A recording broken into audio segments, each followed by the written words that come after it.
नमस्कार विद्यार्थियों। आज हम आर्थिक नीति के टॉपिक पर चर्चा करेंगे और इसके अंदर हम आर्थिक नीति का अर्थ और आर्थिक नीति की जो है विशेषताएं और कुछ स्पेशल ऑब्जेक्टिव्स पर हम इसकी चर्चा करेंगे, यानी इसके उद्देश्य क्या हो सकते हैं।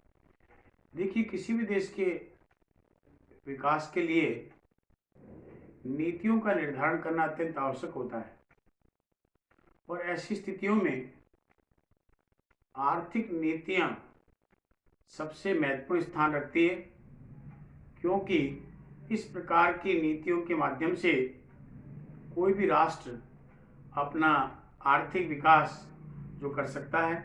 और जैसा कि विद्यार्थियों हम जानते हैं कि जब आप नीति की बात करते हैं तो बिना प्लान किए, बिना कोई भी किसी भी कार्यक्रम को फ्रेमवर्क किए बिना कोई भी सरकार अगर है या कोई राष्ट्र है तो वह अपने निश्चित लक्ष्यों की प्राप्ति नहीं कर सकता है। ऐसी स्थिति में उन्हें अपनी आर्थिक नीतियों का निर्माण करना पड़ता है ताकि वे अपने निर्धारित लक्ष्यों की पूर्ति कर सकें और नियमबद्ध तरीके से कर सकें और निश्चित जो है अपनी नीतियों के माध्यम से उसे पूरा किया जा सके।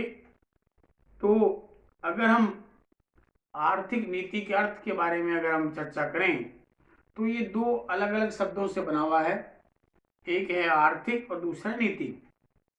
आर्थिक की बात करते हैं तो आर्थिक का मतलब है उन जो है 5 प्रकार के जो किसी भी देश में जो क्रियाएं संपन्न की जाती है, आर्थिक क्रियाएं संपन्न की जाती है, चाहे वो पूंजीवाद है, चाहे वो समाजवाद है, चाहे वो मिश्रित अर्थव्यवस्था है। उत्पादन यानी प्रोडक्शन, उपभोग यानी कंजम्पशन, नंबर 3 एक्सचेंज यानी वितरण, डिस्ट्रीब्यूशन यानी वितरण हो गया, और उसके बाद में पब्लिक फाइनेंस यानी उत्पादन, उपभोग, विनिमय, वितरण और राजस्व। ये 5 प्रकार की आर्थिक क्रियाएं देखने को मिलेगी। उत्पादन किसी भी जो अर्थव्यवस्था में सबसे महत्वपूर्ण स्थान रखता है। उत्पादन के आधार पर ही जो है प्राकृतिक और मानवीय संसाधनों का और पूंजीगत संसाधनों का सिस्टम प्रयोग किया जाता है, तो वह उत्पादन के अंतर्गत आता है। उपभोग जो है वो उत्पादन का ही मुख्य पार्ट होता है कि जब हम किसी वस्तु का उत्पादन करते हैं तो उसकी बाजार में मांग क्रिएट की जाती है और उसका उपभोग किया जाता है आवश्यकता की संतुष्टि के लिए। विनिमय का मतलब होता है वस्तु सेवाओं का आदान प्रदान होना, यानी क्रय विक्रय करना। डिस्ट्रीब्यूशन का मतलब होता है distribution of the national income among factors of production, यानी जब किसी वस्तु का निर्माण होता है, उत्पादन होता है, तो उसमें उत्पादन के जो 5 साधन लगते हैं, land, labour, capital, organisation and entrepreneur, यानी ये सभी साधन लगते हैं। भूमि है, भवन है, श्रम है, पूंजी और साहस है। सबको अपना अपना हिस्सा मिलता है। किसको कितना हिस्सा मिले राष्ट्रीय आय में से, ये निश्चितता जो है वे डिस्ट्रीब्यूशन यानी वितरण के माध्यम से होती है।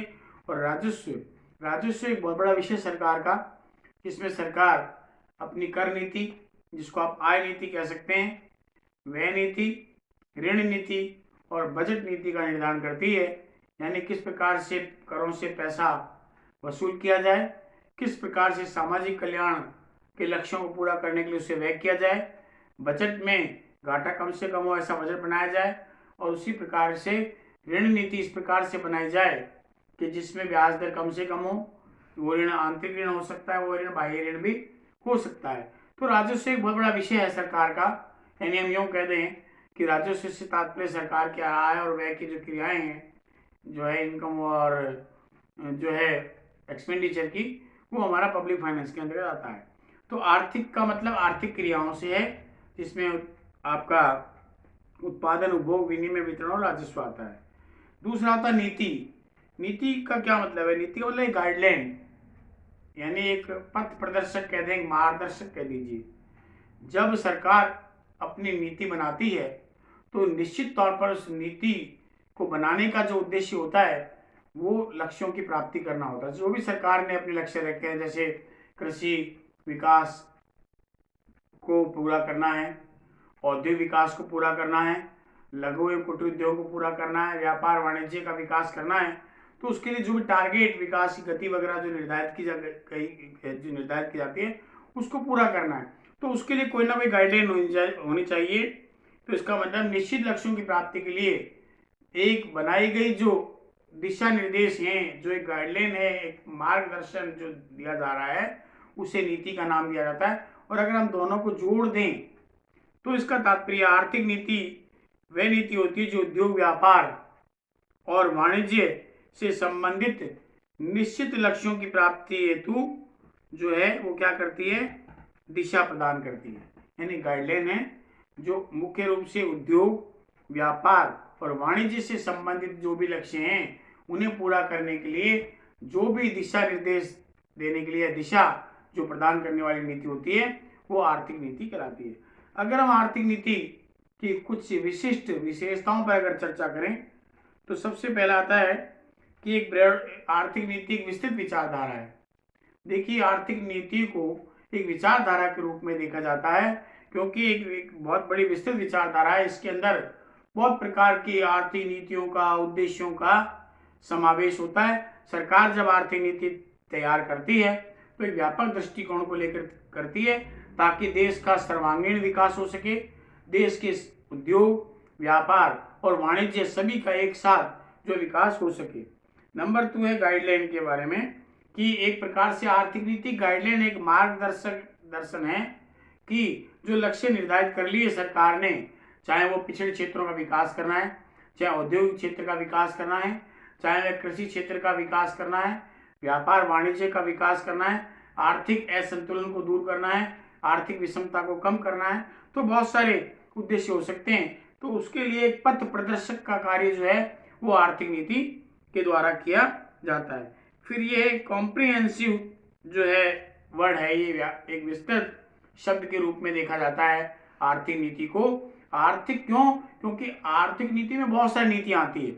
आर्थिक नीति का मतलब मात्र एक इकोनॉमिक पॉलिसी जो वर्ड है, इसका मतलब ये नहीं केवल आर्थिक नीति है, इसमें मौद्रिक नीति, राजकोषीय नीति, आय नीति, व्यय नीति, कर नीति, बजट नीति, आयात नीति, निर्यात नीति, श्रम नीति, व्यापार नीति, मौद्रिक नीति, राजकोषीय नीति, इतनी नीतियां हैं जो सबका समावेश आर्थिक नीतियों में होता है, लेकिन सबका ऑब्जेक्ट अलग अलग है।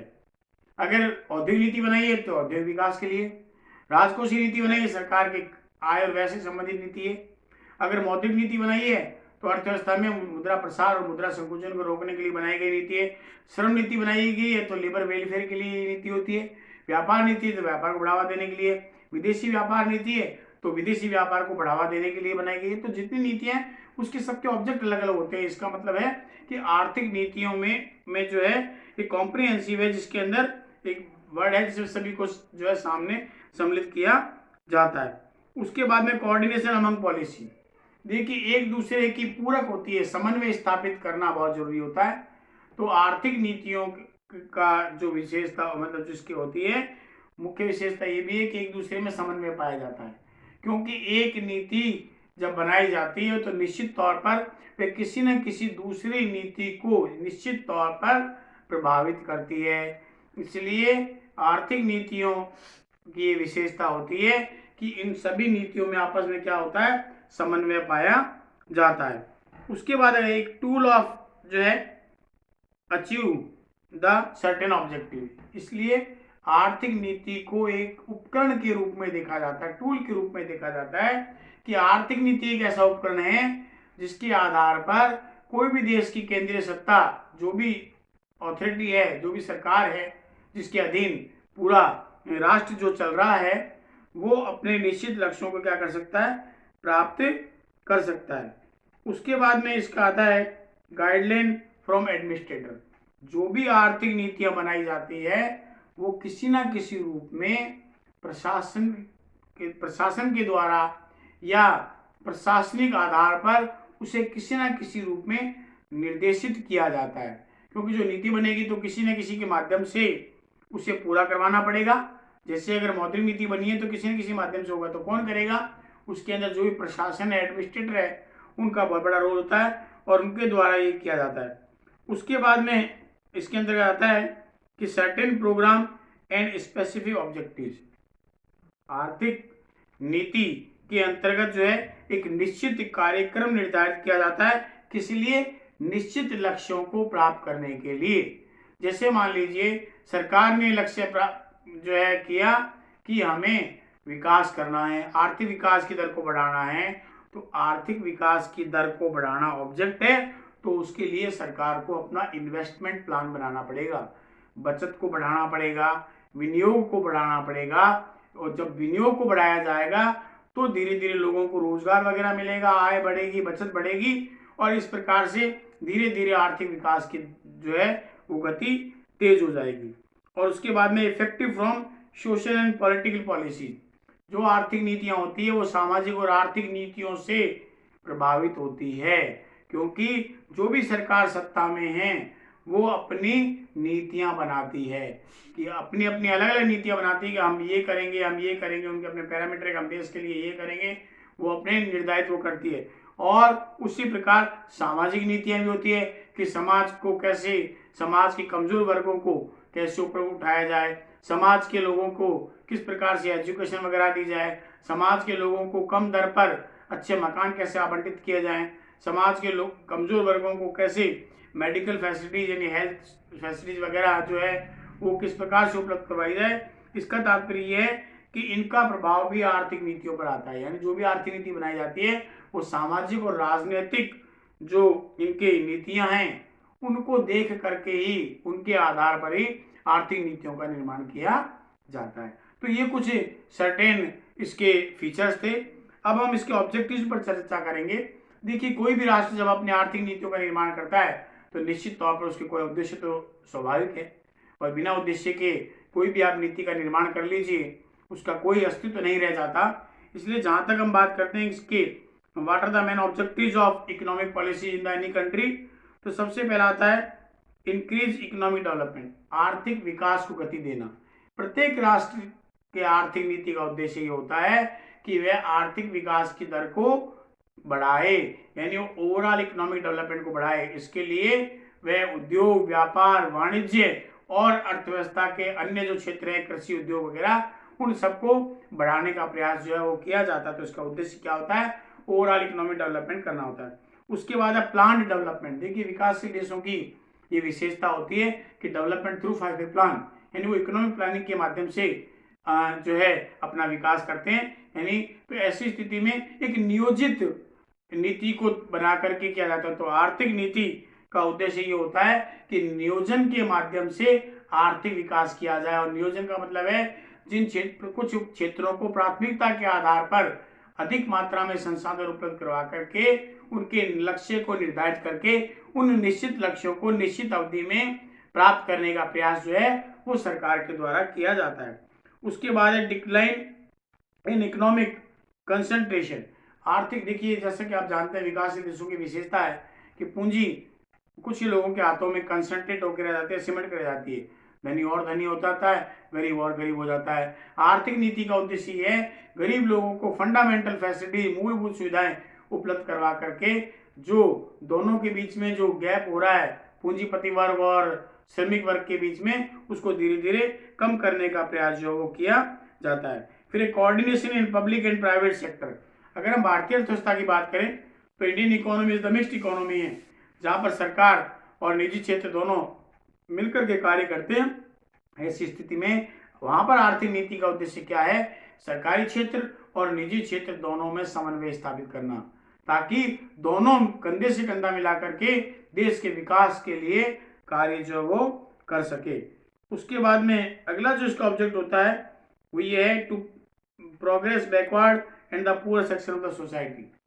आर्थिक नीति का उद्देश्य ये है कि पिछड़े हुए क्षेत्रों का, जहाँ निजी क्षेत्र निवेश नहीं करना चाहता, जहाँ पर निजी क्षेत्र नहीं जाना चाहता, वहां पर सरकार आर्थिक नीति के माध्यम से पिछड़े क्षेत्रों का और जो समाज के गरीब वर्ग के लोग हैं उनका विकास करना जो है चाहती है। इसके लिए आर्थिक नीति के माध्यम से उनको अधिक मात्रा में सुविधाएं और संसाधन उपलब्ध करवा करके पिछड़े क्षेत्रों का और समाज के गरीब वर्ग के लोगों का क्या करती है?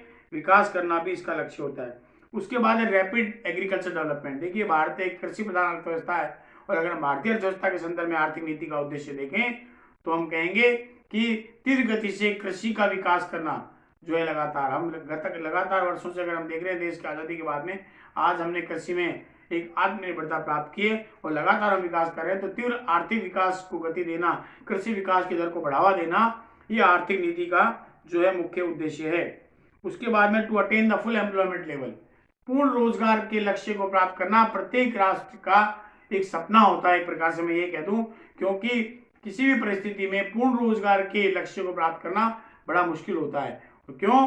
क्योंकि पूर्ण रोजगार का स्तर तभी प्राप्त किया जा सकता है जब सेविंग और इन्वेस्टमेंट यानी बचत और विनियोग एक दूसरे के बराबर हो, जबकि ऐसा होता नहीं है, क्योंकि यहाँ पर कुछ अनप्रोडक्टिव एक्सपेंडिचर भी किया जाता है। लेकिन फिर भी आर्थिक नीति का उद्देश्य ये है रोजगार चाहने वाले, योग्यता प्राप्त सभी लोगों को काम मिल जाए। और फुल एम्प्लॉयमेंट कहाँ होता है कि इसके अनुसार कि जहाँ पर सेविंग और इन्वेस्टमेंट का लेवल एक दूसरे के बराबर हो। लेकिन विकासशील देशों में इस प्रकार की स्थिति जो है वो देखने को नहीं मिलती है।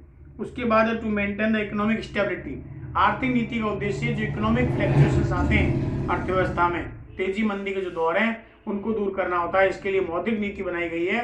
मौद्रिक नीति में मुद्रा प्रसार और मुद्रा संकुचन को रिजर्व बैंक, देश के केंद्रीय बैंक के माध्यम से जो है अपनी साख नियंत्रण नीति के माध्यम से जो है उन उच्चावचनों को दूर करने का प्रयास जो किया जाता है।